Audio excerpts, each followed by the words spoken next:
Hello, everybody, and welcome to another edition of Beyond the Pitch. I'm Kristian Jack. Beyond the Pitch, if you're new to it, tells stories from on and off the field with our players in the Canadian Premier League and across Canadian soccer, really opening up their hearts and minds so you can get more of a glimpse into their personalities. Thank you again for so many of the complimentary words so far with Diyaeddine Abzi in episode 1. We obviously had a great chat as well in episode 2 with Marco Bustos of Pacific FC. And last week, the Dutchman Daan Klomp was a very warm personality, telling the story about almost giving away his dreams and making it into professional football to become now one of the best defenders in the Canadian Premier League, currently playing under Tommy Wheeldon Jr. and Cavalry. This week is a name you'll be no surprise to you, is Kyle Bekker, the captain of Forge FC, the two-time reigning champions in the Canadian Premier League. I sat down with Kyle on the day after the Canadian women's national team won the gold medal, and we talked about that, the evolution of Canadian soccer, having been part of the Canadian program, what it's like now, how he's matured into being a true leader on and off the pitch for this team, what it takes to be a winning mentality, the winning culture, and his journey to really being now a veteran presence on a fantastic team. It was a wonderful chat into Kyle. He opened up his mind and his thoughts, and here is the interview with Forge FC skipper and 2020 Player of the Year for the Canadian Premier League, Kyle Bekker. Kyle, great to be with you. Always a pleasure to talk football with you and your journey to where you are today. How's things going so far back in home markets and getting ready to go to El Salvador? Yeah, I think it's fantastic to be back. I think just that little bit of normalcy as things continue to open up and we start to see more and more fans coming to the stadiums. It's just nice, man. I think obviously even outside of soccer, just the day-to-day, seeing the city kind of get back to normal and seeing people about it's just very positive. When I've been around you, I've always had a really, what I thought was you had a great appreciation for playing the game. You love playing the game. But I guess, is it even more enhanced now by the fact that we had the pandemic? You were kind of robbed of a full season, and then you're kind of playing games in a Winnipeg bubble, and now can you even more appreciate it than you even did previously? Yeah, I think especially something that kind of comes with age as well and just a little bit of maturity. I don't know, depending on who you ask, they'll tell you if I have any of that or not. But I think it's just something I never want to take for granted. I think tons of people, all walks of life, would say the same thing with the pandemic. It's you face it with that little bit of reality when it gets taken away from you, and you know how much you truly love it and how much it means to you every single day. So it's something I definitely never want to take for granted, being able to do this job and continue to kind of live this dream that I've had my entire life. So just kind of keep getting at it, and I'm definitely excited that it's, as I said before, we've seen that normalcy. So we're seeing these games week in and week out again. You talk about the maturity. I'd be fascinated to hear your take on where you are right now in terms of that. You've always enjoyed the game. You love the sport. I want to get into your journey here because I want to think about you and what you've achieved. Just think about it as a pure winner. But is it fair to say that it's right up there right now in terms of you've never had more fun playing a game like this? Definitely. I think, and there's a lot of things that go into that, but I think just the way I feel day in and day out and how it kind of translates to my game and what I'm doing on the pitch. I think it's a culmination of just everything that's going on. And right now I feel probably the best I felt in my game as I ever had in my career. And obviously you backed that up with Player of the Year last year. How's your team feeling now in terms of going for the three-peat? The first year was real. Second year was real, of course, but it was a tournament. Is that kind of driving you to do something a little bit different that you didn't get to do last year and really have the culmination over a true body of work for a full season? Yeah, definitely. I think last year gave us a whole different perspective. I mean, with such a young team, you never really know how these guys know about tournament football. I mean, obviously we were able to lean on guys like David Edgar, who's had a lot of international experience, and he can kind of impart that wisdom on these young guys. But you never really know if they're how much they're going to take in and if they even really know what was kind of going on at the time and how unique and special it was. But every single game we played last year felt like a sort of like a final. It was kind of that win and keep going, survive and advance mentality. And so to come back into a normal season with the longevity and the ups and downs, it's special. But again, as you said, it brings a whole different look to it. So I think it's exciting. It's what we've all wanted. I think no one really wants to be in those tournament format bubbles, obviously. So it's welcomed again. It's going to be a whole different dynamic. We've seen it already. We have a massive target on our back. Guys are going to be gunning for us every single week, which is great. It's also a testament to this league and the level of competition and the level of players across the board that you're seeing teams win, or different teams win at each week, and it's a testament to those guys, a testament to these young Canadians across the board. but it definitely makes things interesting, and it kind of keeps us on our toes and keeps us honest and get back to the drawing board, especially after a game like this last week where we got to make these things right. We don't want to be losing games at home. We don't want to be missing 3 points in front of these fantastic fans. So we're finally starting to see that normal season and how we're going to kind of react to that after coming out of that tournament lifestyle last year. Yeah, fascinating stuff, Kyle. You talk about David Edgar and his wisdom in the tournament style. How's it doing? How's it for you in being a leadership role? Obviously, captain now. You're not an old man at all, but you are with a lot of young players around you, particularly this year with a lot of changes with the injuries as well. A real senior leader. I can see your leadership on the pitch. It's massive on the pitch. What's it like off the pitch? How have you enjoyed that, becoming a real leader and a captain around these players? I think it's a role I think I've always wanted. I mean, for those who know me, obviously I'm definitely a little shy when you first meet me, but as I've kind of gotten older and grown into it, this is something that I've definitely always wanted. Um, I just as we've kind of talked about before earlier in this conversation, I just love playing this game. And yeah, okay, I haven't played at every single level, but I've definitely had experiences. And for such a young group, I want to kind of impart that stuff and the things that the ups and downs that I've had in my career so that they can go on and kind of skip that at an early age and implement that professionalism and go on and do fantastic things. And if I can be a little footnote in their whole career, that's fantastic to me. And that's kind of the challenge that I've kind of given myself coming into this in the first year. And the way I've gone about it is just try and never ask these guys to do anything that I wouldn't do. Again, I'm not going to be the loudest guy in the room. I'm not going to be like the biggest personality in the room, but it's just doing the right stuff day in and day out.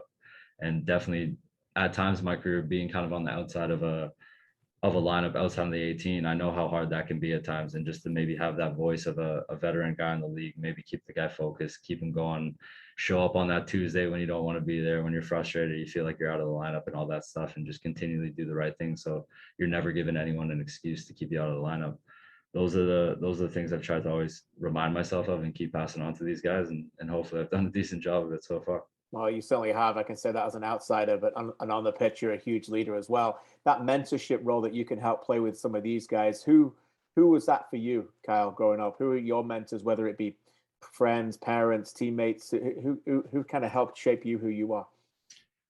Honestly, it's when I look back at it, I think that's kind of been the real motivating factor. I think bouncing around a few teams in the MLS and never really having that sort of like that place that I was in for a long period of time. I think I never really had that mentor. I think someone I leaned on definitely were friends and family. I think I have a very close support group of friends and a brother and a sister and my mom and dad who I can speak to about anything, and they've been fantastic throughout the whole time. But I've never really had it in a locker room. I think as I've gotten older and kind of getting in with the national team, funny enough, one was David Edgar.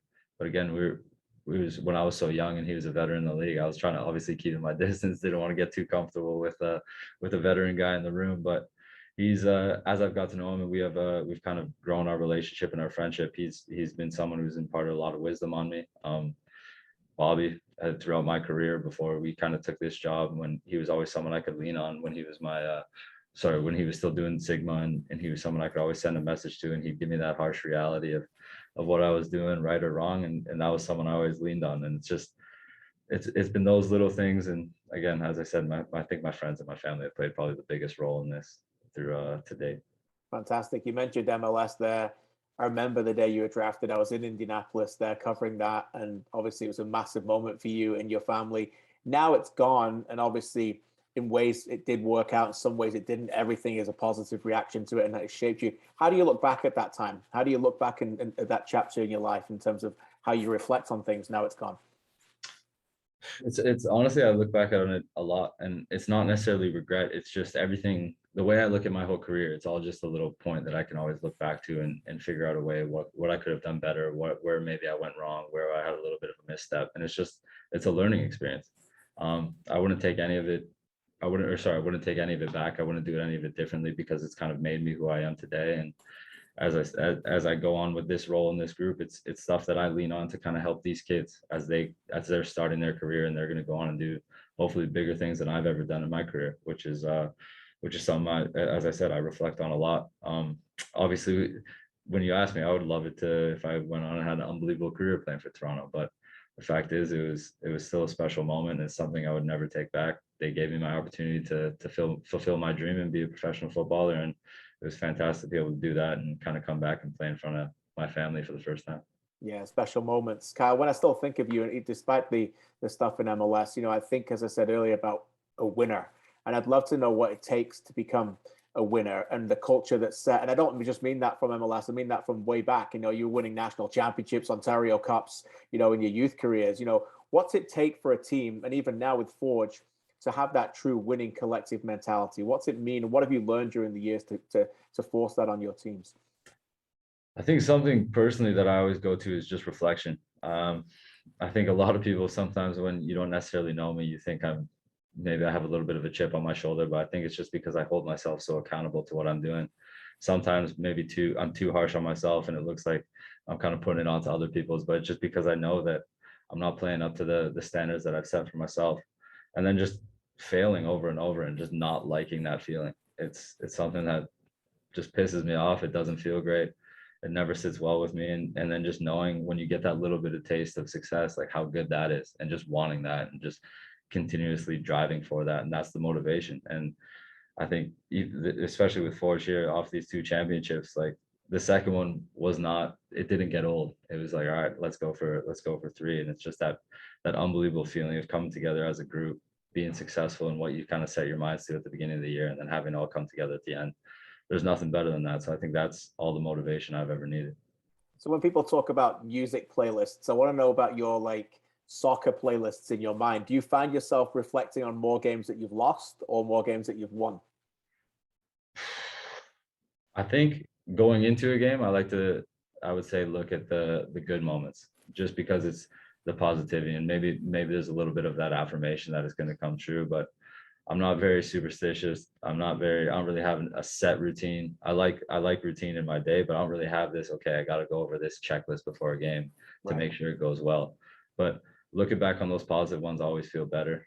Definitely not neglecting the bad ones. I don't think I like to, not shying away from that fear, that failure or anything. I like knowing that's a reality, because it keeps us honest, I think, at the end of the day, and just having a healthy balance of the both of them.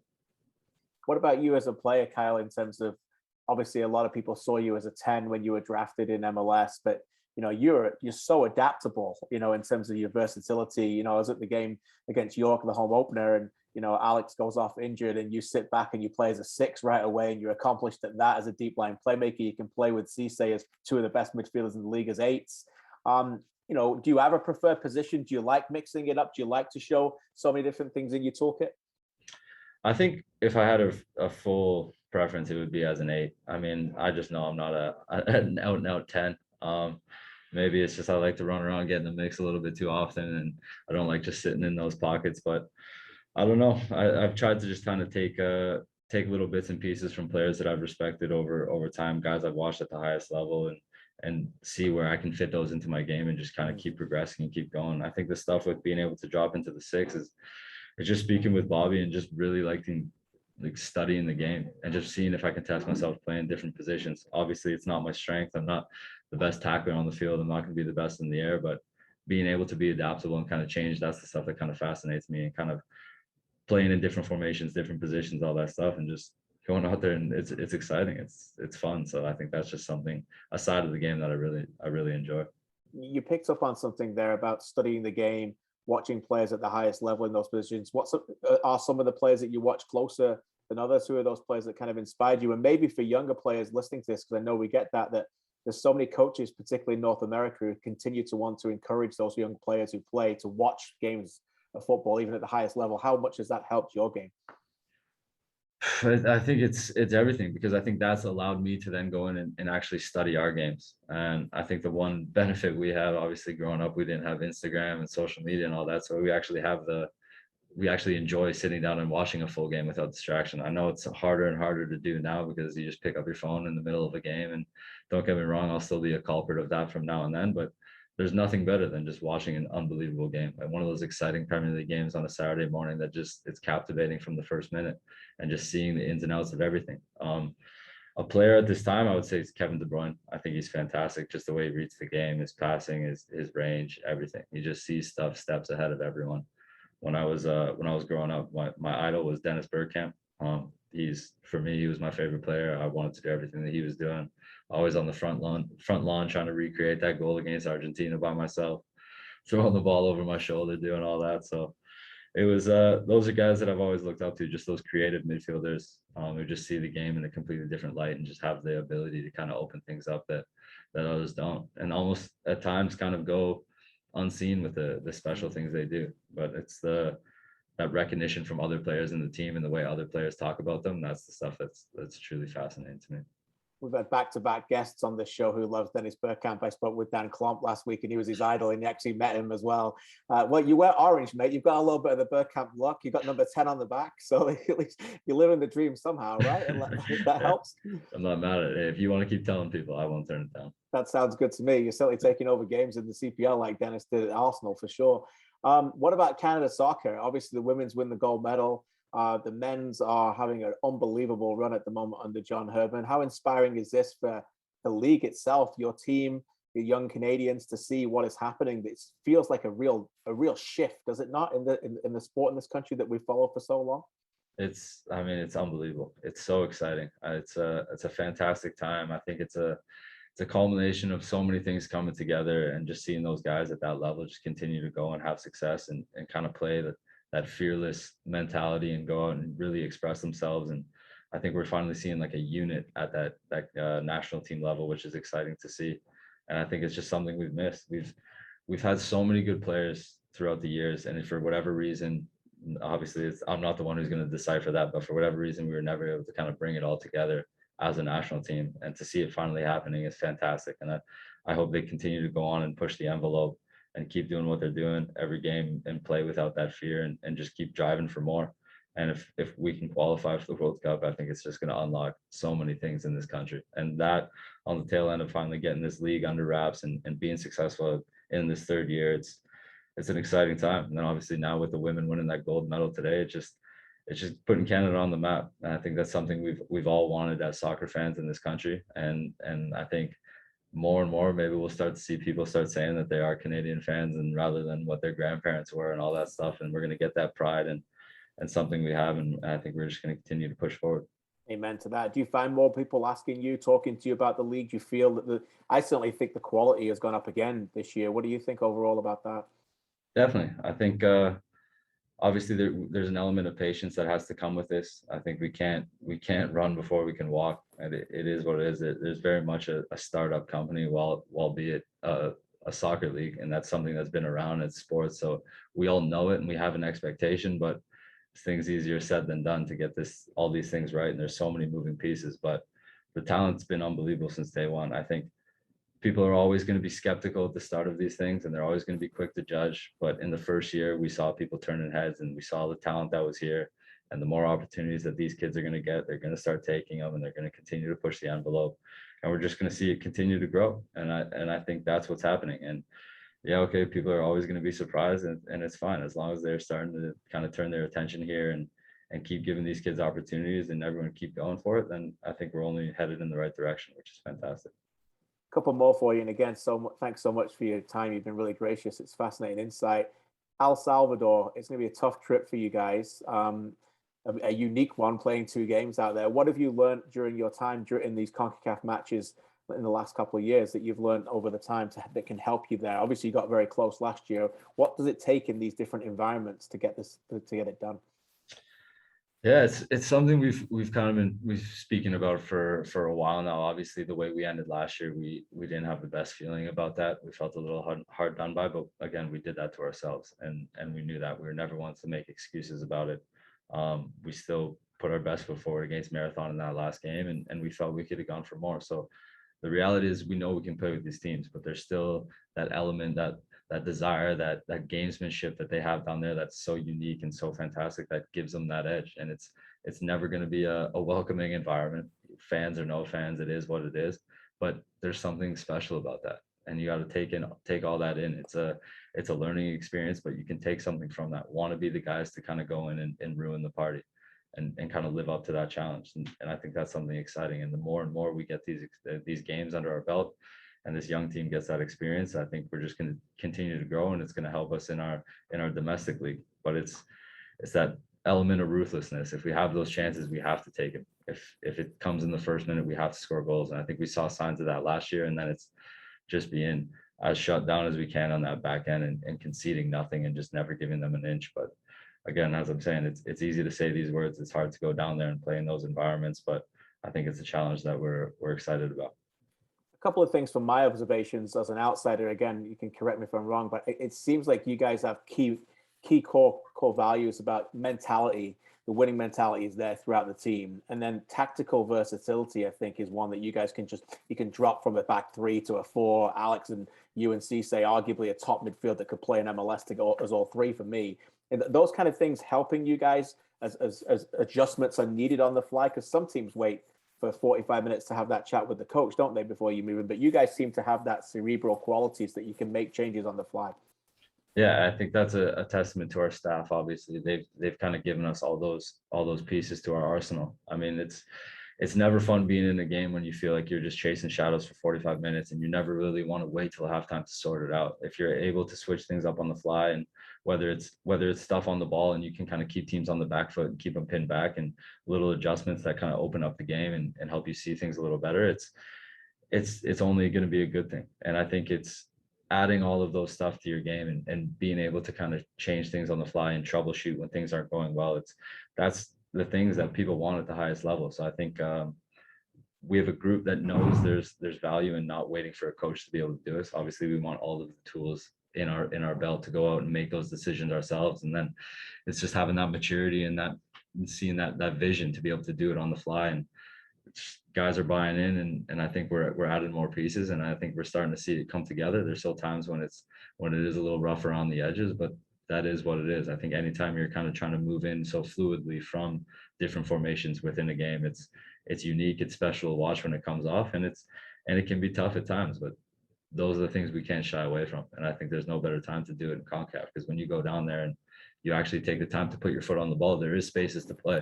It just becomes very tough to kind of see that and recognize the spaces within the game when you're in it, because it can be very overwhelming in those environments. But I think going back to the national team, the special thing is they've gone down there and they've actually started to play for the first time in a long time, and look at the success we've gotten from that.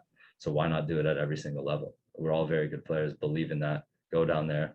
Don't be cocky, don't be arrogant, but just believe in what we're doing, and know that we're there for a reason.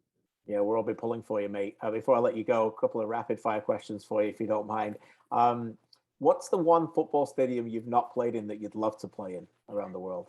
I think I'd like to play at the Emirates. Obviously, just being an Arsenal fan, I think that's an easy one. We'll go there. There you go. What about the one stadium you have played in that you think about the most? What's the best stadium you've played in? One I think about was playing at Craven Cottage. I think it was obviously wasn't the greatest game, but playing in midfield with David Edgar it was fun. We didn't get the result we wanted, but it was an unbelievable pitch, a tight little English stadium. It was a great experience. Yeah, it's a beautiful ground. I love that visit there as well. When you don't want to talk about soccer or think about soccer for 24 hours, we all need that mental break. What's an ideal day for you? What kind of food do you want to eat? What kind of thing do you want to watch? That's tough. I'd say ideal food, just go grab some tacos. I mean, I live in Toronto. There's so many good little spots. So have those, hang out with friends, have a couple drinks, and just kind of chill out. Nothing crazy. Nice. And do you have any Netflix choices or favorite movies you like to binge? Or Netflix. What have I been watching? I'm a big Always Sunny in Philadelphia fan, and there's this new show called AP Bio with one of the main guys. It's a little cheesy, but it gives some laughs. So good for you. Yeah, take some lighthearted stuff, right? It's a tough world out there as it is. But hey, listen, fantastic stuff. Thanks so much for your time. It's been a real pleasure. It's a thrill to watch you on the pitch. I'm so happy for what you're doing, leading this team. Good luck in El Salvador and the rest as the pursuit for 3 is on here. And you guys can definitely get that. And I know a lot of teams are shooting for you. So good luck, mate, and keep up the great work. Appreciate it. Thanks for your time. I hope you really enjoyed that chat. You can tell from Kyle that he's obviously maturing and getting a little bit more comfortable with the media, he remains a very shy individual. And you can see that he tells the stories. He's not a rah-rah guy. He's not so comfortable in front of a camera. And that never loses the sight of that with me. You know, I've been very privileged to interview many, many footballers for years, and not everybody's very comfortable with the spoken word and certainly being recorded like that. So I appreciate Kyle's transparency and his honesty. You can see that he's an intimidating force when it comes to wanting the game and wanting to win. And, you know, if I was a teammate, I would want to be like that and dragged along. So you can see that real dedication to winning. And I thought that really came across. Some fascinating answers. His love for Dennis Bergkamp and Arsenal as well in there. So many things to enjoy. So I can't thank Kyle Bekker, Forge, Nico there as well to organize that. And you for staying this long and listening to it. I really hope you enjoyed it. And please, again, send feedback on social media. We continue to read them all and we appreciate that. A reminder, each week we listen to obviously a lot of these stories away from the players, but we also get together, the Canadian Premier League Newsroom team get together to recap all the major stories and the major games. As games come thick and fast, we continue to do that every Monday, and that is released on a Monday morning with the CanPL.ca Newsroom podcast. Thanks again for listening so far. Thanks again for being a fan of Canadian soccer. More surprises, more big guests coming up. You can let me know who you'd like as well on my social media channels to speak to, and we'll look forward to getting those guests on in the future. Continue to enjoy the games. Be safe. God bless. Take care of each other, and I'll chat with you soon.